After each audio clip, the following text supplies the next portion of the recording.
welcome to the show. It's a pleasure to have you here. Pleasure to meet you. So, I'm glad to be here. yeah, you're with Redox. So why don't you tell us a little bit about yourself first? Start off with that, and then tell us who Redox is and what they do, what they specialize in. Sure. I was born in Idaho, did my schooling in the Intermountain West, and my first job out of college was in big corporate agriculture in California. And so I worked in production agriculture. That was where I got my start. And agriculture has always been my passion. Being around, farming and farms as a boy growing up, and feel very privileged to be in this market, and had always hoped and visualized to have an opportunity to impact growers and improve their bottom line and help them, and Redox has been the vehicle to do that. A little background on Redox. Sold our first commercial product. We started off with one technology. And that was in 1995. Wow. So January 1995 was officially the start, although there'd been background before that.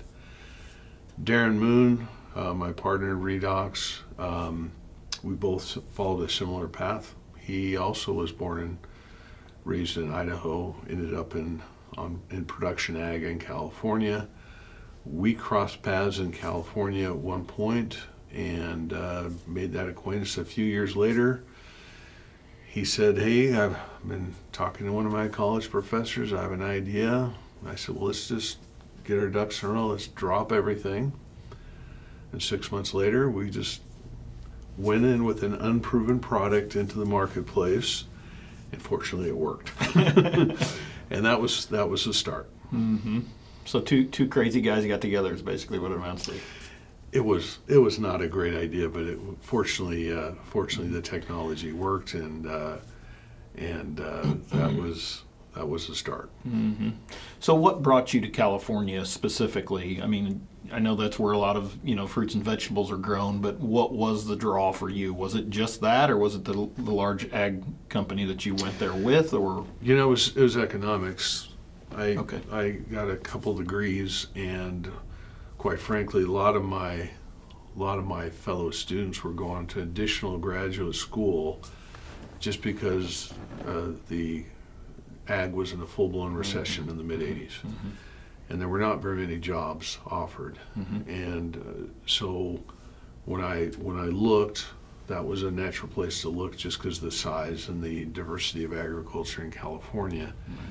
And fortunately, it was hired by an excellent company, one of the top 100 employers at the time, and a wonderful place to get my start. And so felt very grateful that I was able to get gainful employment for my young family. Right.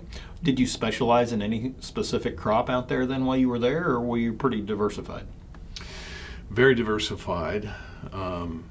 My first position was growing alliums, which is garlic and onion, and we had tens of thousands of acres that we were involved with on an annual basis, from the Mexican border up to the Oregon border. Oh, wow. And then got involved on the permanent crop side in the nut industry, and likewise was a great experience. Mm-hmm.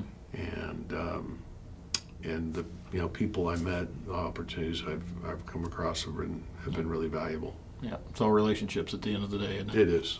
Yeah. So you crossed paths in California, grew up in Idaho, how far apart, but never ran into each other? No. We grew up in two different areas.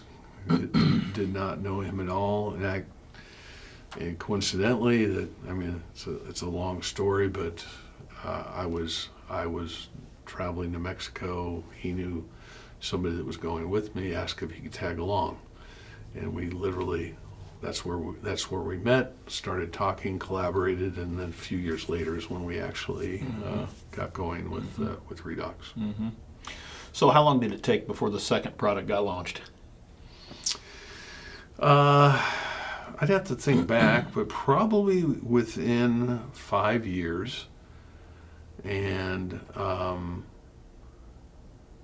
the background behind that is we were driven to involve nutrition with biostimulant technology. And the background behind that is we had our first biostimulant technology called Oxycon, which we still sell today. And we were using it in vineyards, primarily in table grapes. In every vineyard that we touched with the product, we saw really great results. And we thought, well, we've got our ticket. Right. However, we expanded into struggling vineyards in some of the premium wine grape growing areas. And I'd say we probably had maybe a 50-60% success rate. So we quickly correlated, you can't take a biostimulant technology into a cropping system where you're severely deficit irrigating, we have a massive potassium deficiency, where you have serious imbalances in the crop and expect it to perform. Mm-hmm. So that really drove us to identify opportunities to enhance the overall performance of biostimulants. And so today, the majority of our technology were called bionutrients. We're called that because we combine nutrient technology with biostimulants to get consistent responses. Mm-hmm. Would you like to talk a little bit about how it's different than other products in the marketplace? Well, the first thing I'd like to acknowledge is it's a wonderful era we're in. There are many companies and many products that are fantastic, and it's an exciting time. There's a lot of change. There's a lot of motivation to look to raise the bar.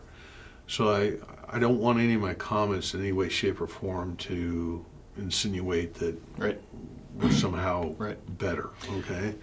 But there is a term two terms I think are important. When you're looking at a biostimulant, you're gonna derive that through microbial process, through a botanical extract, through seaweed, or humic substance, or some carbon source to create the material. And one of the comments I'll say is, general extraction processes can be pretty straightforward and relatively cost effective.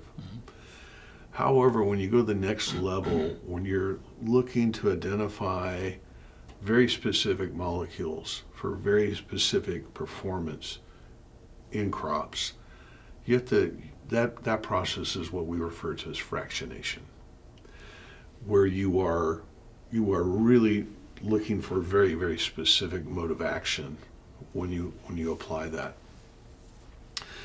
And one of the things that we've done is at Redox, we are 9001 certified. And the ISO certification is a third-party auditing process where everything from your raw materials to your manufacturing processes to actually the performance of your products to how you manage when there are product performance issues, all that comes into play. It's a lot of work, but makes us better. And so to feel good about manufacturing, providing to the market, consistent performance is very, very important. And that's not to insinuate other companies don't. Right. I don't want to apply that, but just speaking from Redox, we work hard to do that. Yeah, there's a lot of good products in the industry. I think the biggest key is, and I was going to touch on this later, but the point is to find out what works for your farm, right? I always tell people the soil tests are great, tissue tests are great, sap analysis are great, right? We've all done those, but they're a baseline, and the crop is actually speaking to us. The question is, are we listening? And so part of the reason I always struggle with, people want to use what their neighbor used and because they had good luck and expect the same result on their own farm, but in actuality, that's not always the case, right? And so some products can get a bad rap in the industry. And in reality, I always say the crop is speaking. Are we going to pay attention and listen? And so, but that takes boots on the ground, right? Mm-hmm. And so that's the hard part when it's 85, 90 degrees and the corn's 6, 7 feet tall. But that's where we can go out and learn and actually find out what products we need rather than trying to use what other people have used in the industry and make them work. So, I appreciate, that clarity and transparency there. Well, and what you just said about learning about specific needs, specific areas is so true. And our history, like from, as I referenced at the beginning, we thought, well, a grapevine is a grapevine. Mm-hmm. No, you can't grow table grapes unless they're highly managed from a nutritional irrigation standpoint. It did not necessarily translate to wine grapes. Likewise, it was 18 years ago that we came out and thought we're going to light the world on fire in soybeans. Mm-hmm. Well, the world's waiting. Soybeans humbled us. Yeah. And and we've had to patiently take it a step at a time. Mm-hmm. Likewise, dealing with sweet corn in Florida and California or Washington does not translate necessarily to green corn, or irrigated corn in the Pacific Northwest does not necessarily translate out. So we've had to learn and take it a step at a time. Right. And one of the advantages of Redox is because we're a privately held company, our success is not necessarily dictated by a stock value or return to investors. Mm-hmm. And I think it helps breed patience where we say, if we're going to go do something in any given market in ag, we've got to give ourselves at least 3 years. Because we've got to try something, we've got to try it again, Mm-hmm. and maybe that third year it'll catch some traction. And on top of that, you got to be dealing with the right people. Yep. That you're like-minded, your values, your objectives are on the same wavelength. And unfortunately, that's one of the challenges is it costs a lot of money to start up companies, to hire people. Therefore, there's a high demand to get that return very quickly. Mm-hmm. And you end up having a different culture or expectation, and ag does not lend itself well to that. It lends itself to more patient progress. It's more of a cyclical business, and every year is different, right? And so That's right. It does take time and to know exactly where those products work and where they don't work, and how do we tweak them to make them better. And that's very much appreciated from my side, because I've seen a lot of venture, VC companies come in, and Mm-hmm. they're they make a quick wow, and pretty soon they're gone. And it's a little bit tougher to represent those, to be honest, because the future is not always known. Right, and so that's the longevity that you guys have, and that privately held is a really big deal. Yeah. And that coming to market in that way, I know doesn't give you the huge response that you may want, as you mentioned, which I appreciate you guys not wanting, but it's the slow and steady wins the race. Right. And so that's the way to develop a good relationship with growers as well, right? It is, and because we have second generation in the business now, there's a long view of where we want to be, and we appreciate whatever success we've had, but we also feel like the best is yet to come, and we're very excited. Mm-hmm. Very excited for the future, even if we have to be patient. Right. Yeah, patience is a virtue, right? What do we expect in the future from Redox? What do you see coming down the pike that you're allowed to tell us? Well, I believe, and this is a bold statement, and I don't like making bold statements, but we're gonna change fundamentally, and we are changing how we view the system in which we grow crops. Mm-hmm. We have been so focused on the soil and units of various elements, Mm-hmm. rather than focusing back on the plant. Mm-hmm. And what can we do with that plant? And the more we learn about how the plant and the soil and the environment coexist, the more we understand the plant is the center and it runs the show. Mm-hmm. So as we're learning more about plants and how to take that genetic potential to another level, it raises the opportunity. So we do firmly believe that there's opportunities to improve soil health. We believe that it's fundamental to change. But we also believe that in plants themselves we can become so much more efficient. And that has economic benefit to the grower, but it also has significant environmental benefits. Yeah. So slowly but surely there will be an evolution, a change of a perception is, how can I grow my crop with more efficient inputs with better return on my investment? Mm-hmm. Yeah, well, and you hit on a key there. We look at how do we improve the metrics and things like that, and we look at soil tests, right? I'll use those as an example, and I always tell people those are a baseline. They won't necessarily tell you everything, but they'll give you a general trend. Mm-hmm. So those are the things that we know, right? It's easy to compare numbers and it's easy to look at where you're trending, but when you throw a crop in there, that's not always, that soil test result's always not always a direct correlation as to what that plant's going to, how it's going to respond. Mm-hmm. That's where the hard part comes in, is trying to manage those two, I'll say animals, right, for lack of better terms, right? The soil is big and it's hard to change and move, and that plant's kind of a living, breathing organism, so to speak, right? And so trying to know how those two need to interact is key, and that's kind of what you guys focus on. Is that correct? That's true. While I love soil science, I love soil tests, I also know there's limitations. Mm-hmm. And the metrics, we know that tissue analysis is important and can play a key role, but over-reliance on metrics that really aren't giving us all the information we need can ultimately lead us to, at the very least, expenditure that doesn't need to be made, Right. But maybe perhaps missing opportunities. And along those lines, there is a movement of, in fact, most, if not all, major ag universities are part of a coalition of saying, hey, we need to rethink how we recommend fertilizer, because the metrics we've used in the past appear to be outdated and, in fact, some cases inaccurate. Mm-hmm. And so there's opportunity afoot with this Yep. to rethink, and to the extent we can grow crops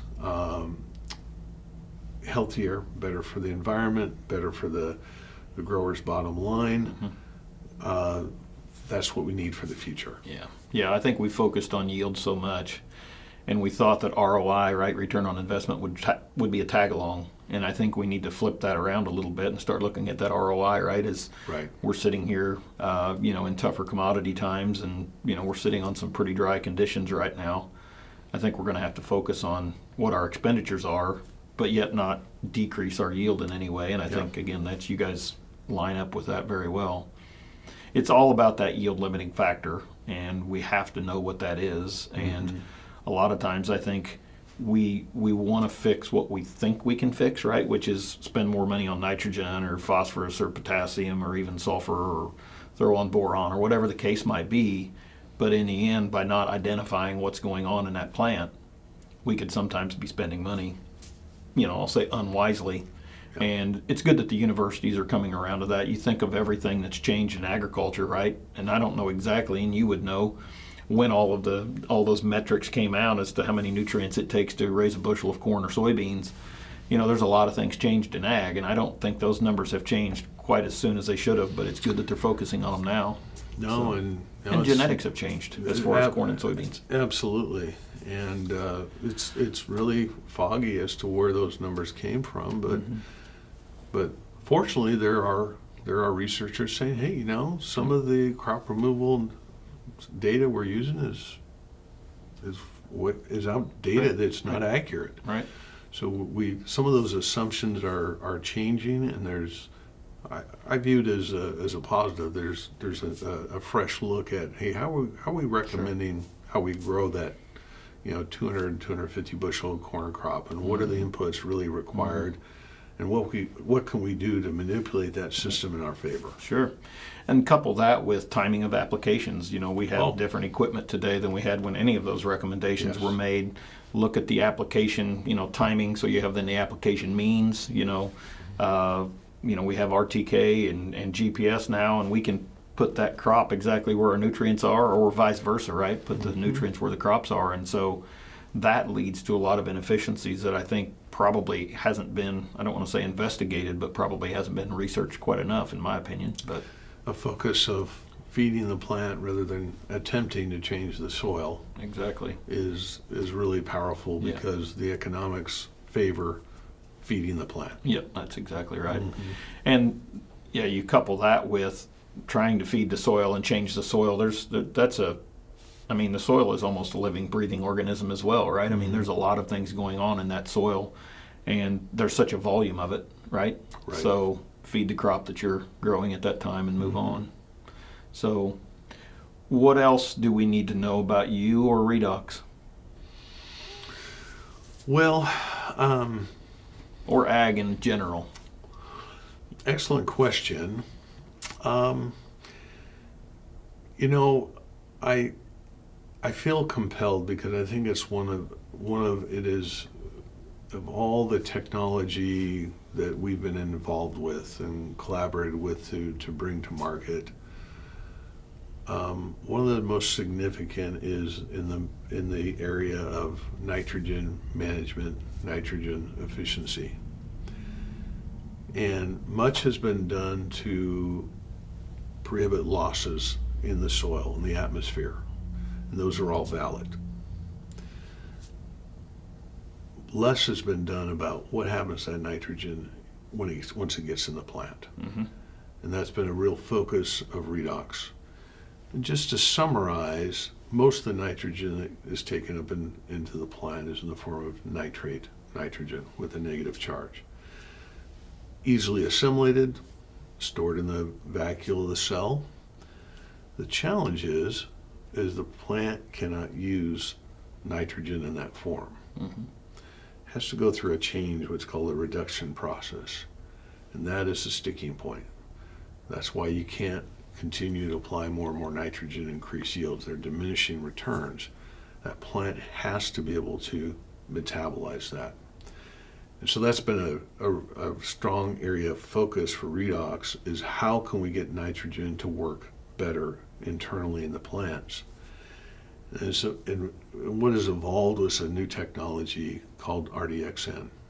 And RDXN is a botanical extract. It's a potent biostimulant that we received patents on last year, which improves nitrogen optimization. So the nitrogen in the plant is utilized more efficiently. What are the benefits of that? When you're able to get nitrogen in the form of what you need to form amino acids and proteins, that is an energy savings to the plant. Because the plant has to spend a lot of energy dealing with that negative electrical charge of that nitrate. It has to balance itself, negative and positive. So if the plant is more efficient in that conversion, the energy savings now can go towards production. It can go towards a healthy plant, allocating that energy to deal with abiotic stress. So because it was so novel and new, we've been slow to market.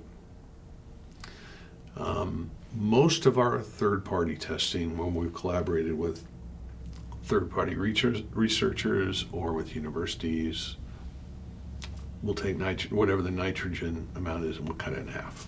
Oh, wow. And use, a pint to a quart of RDXN with that system. And we have about an 83% win rate of either maintaining or increasing yield when we do that. Well, that's pretty remarkable. Therefore, you have to be slow in how you approach that, because that sounds wild. It does. Too good to be true. Yes. Right? And so commercially it was introduced slowly, but looking back on our data, most growers are reluctant to even pull back. Sure. So let's just say about half to say, I want to see what this does for me. Sure. If I just don't change my nitrogen inputs, I just put it on. Sure enough, there's a yield increase. Where nitrogen has been pulled back, that is actually a better ROI. So because we're maintaining, or the data is showing a modest bump, about a 4 bushel bump when you cut that nitrogen way back. But the savings in nitrogen plus the slight increase in yield are significant. So in summary, if you leave your nitrogen alone, you're getting a bigger yield bump. But if you cut your nitrogen back, you're making more money. Yep. So that's pretty revolutionary. It's nitrogen has been cheap. It's been one of the greatest insurance policies we have. Yep. But we are excited about it because it is an opportunity for farmers to, get better net returns, less logistics, less handling. That's just where I was going to go. Look at how many more acres they can do with a tanker load and so on. So there's a lot of benefits there. And so when we looked at our data from 2025, those that reduced, and we're talking corn only. We've dealt with many other crops, but corn only, the average nitrogen reduction was about 38 units per acre. And the average usage of the RDXN was a pint per acre. And so that was the sweet spot. That's where growers are returning more money, netting more money per acre. There are many growers that say, well, I will cut back slightly, or I feel pretty good where I'm at. They're going to test the waters, and we totally understand that. So that's pretty revolutionary and exciting to see where we can take this. I think it's an opportunity to change how we view agriculture. Sure. Yeah. Nobody that I deal with wants nitrogen to be their limiting factor, right? I mean, I know we have different means of application to get it on late season, but we really don't want to find out the hard way through scouting that we're short on nitrogen. No. But so that's a good thing, and everybody's going to cut it back at their own rate and pace. So that's awesome as long as they're learning, right? Exactly. So I guess you talked about an energy perspective in the plant. So if we're taking less energy to make nitrogen more efficient, then what does that mean for the other nutrients in the plant that it's pulling up? Does that create efficiencies there as well, or does that just allow us to divert that energy to utilize that more fully and more effectively? That's an excellent question. So internally in the plant, to visualize this energy, I mentioned that plants must maintain a 50-50 balance, positive and negative. And it will maintain that balance at all costs. Nitrogen tends to cause excessive oxidation, which internally in the plant means literally the electrical charge, which we refer to as the redox potential, the EH internally in the plant, is too high. When oxidation is occurring, the plant takes all this photosynthetic energy and has to deal with that stress. So it's pulling it away from other plant function. Right. So our observation has been, while our focus is nitrogen optimization, when nitrogen optimization occurs, when that plant, literally measured in millivolts, is in an ideal range, it has more energy. So what we find is there's much better phosphorus levels, potassium, micronutrient, and so on. We also found through our testing, you tend to have an increase in root function and root biomass, which of course has big implications for soil health. Sure. So there are other benefits. So again, energy use, the energy's there. How is it allocated? Is it dealing with stress? In some cases, self-induced stress from high nitrogen, or applying it to beneficial function. So if the plant is, you said it has to be balanced 50-50, so if it's too high on the positive charge, do you know what that kind of leans to? And if it's too low on the negative, do you know what that leans to? Or does it change so rapidly in that plant and it deals with that stress that it's hard to really know because it doesn't happen long enough in the plant to be able to walk out and say, oh, I know that I'm too high on the positive side or too low on the negative? That's an excellent question, and I would leave a more scientific explanation for people that really know what they're talking about, the plant physiologist. But one of the trend in commercial agriculture is the following: a byproduct of nitrate accumulation in tissue is you got 3 oxygens to deal with. That is, those are oxidants. Okay, so and what that does is the oxidation, it literally is cell destruction, whether it's in our body or in a plant. So the strong trend in commercial agriculture is not to be reduced, but be oxidizing. Mm-hmm. And that oxidation is a form of stress, just like some excessive sunlight or heat or other factors. Mm-hmm. So it is a stress factor. The plant will maintain the balance at all costs. It'll allocate whatever energy it needs to maintain balance, but at the cost of yield or production. Mm-hmm. So it'll do whatever it has to maintain that. So to answer that indirectly, if you think of that electrically in the plant, it tends to be millivolts that are too high. Right. That's the bottom line. If you're looking for a target range, it tends to go too high, and our research shows that. If you're measuring it in plant and you make a nitrogen application, it tends to bounce right up, and that is a stress point on the plant. Mm-hmm. Absolutely. And so many times we look at it and just say, put more on of what we've already done, right? When in reality, we may be just tearing that wound open even further. Yeah.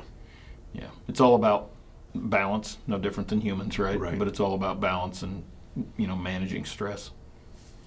So, anything else you'd like to share with us? No, but I guess just I appreciate your perspective on, I love what you say about getting the big picture on what's happening in that plant and where the opportunities. I think there's exciting opportunities, not just from a genetic, but cropping systems and nutrition and biostimulant technology. I kind of feel fortunate that we've made an effort to work in the greater Midwest more when the ag economy is not great, because that forces us to be just razor sharp. Right. If we're gonna recommend an input, we better be saving you money or making you money. Mm-hmm. There's no option. It's gotta pay. Yeah. And so it's a hard environment, but it's also a great environment to be in. Mm-hmm. And we can hope for $8 corn and sometime in the near future. $17 beans, yeah, sure we can. In the meantime, we better do what we can, right? Exactly. Yeah. Well, we know so much, but there's some days I feel like there's so much yet. We're not even at the tip of the iceberg when it comes to plant physiology and soil nutrition and plant nutrition and so on. Yes. So the most important thing I think is we have companies like you guys and sharp minds to come out and get outside the box and start doing different things, because we know the old saying, if you keep doing the same thing over and over and expecting different results, right, that's a definition of insanity. So yeah, likewise in your case, what you folks are doing, very, very exciting, and that's why growers love dealing with you. Is you're bringing them ideas and solutions. We're just here to help. That's it. Yeah. So all right. Well, thank you so much for your time, sir. Appreciate it. Thank you. Take care.